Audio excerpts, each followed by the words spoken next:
And I also want to suggest to you that when we work with couples, we don't just change a relationship. We change a relationship in a way that empowers and grows the couple, that helps the couple grow each other and support each other and become more secure and more resilient. And we've known that for years.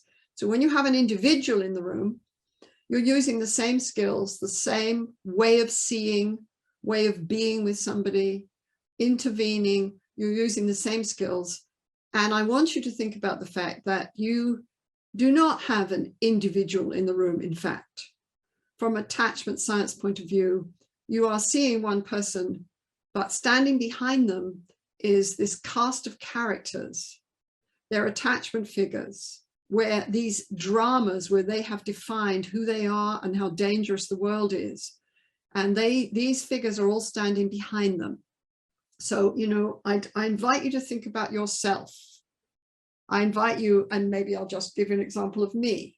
When I've done something good, like the biggest honor in my life was to get the Order of Canada, and I was completely dissociated when I actually got that award. Okay, I don't know who received it. When I do something good, my father is with me and I hear my father's voice in my head. And he says, "Jolly good, puppet," right? And that means everything.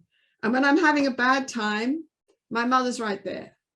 When I know what will happen when I get the EFT primer, which I haven't even received yet, I will get it. And for a moment, I'll look at it and say, "Oh, isn't that incredible? Jolly good, well done." And then 3 minutes later, this voice will say, "Don't be ridiculous. Don't get a swelled head. This doesn't matter. Nobody's going to read it anyway. Doesn't make any difference. Who do you think you are?" And that's my mum, my English mum. Okay. So you have that cast of characters as well. And when you're working with an individual, that cast of characters comes in and they say very important things like, "Don't feel. I don't want your feelings. If you feel, you're just going to hurt worse.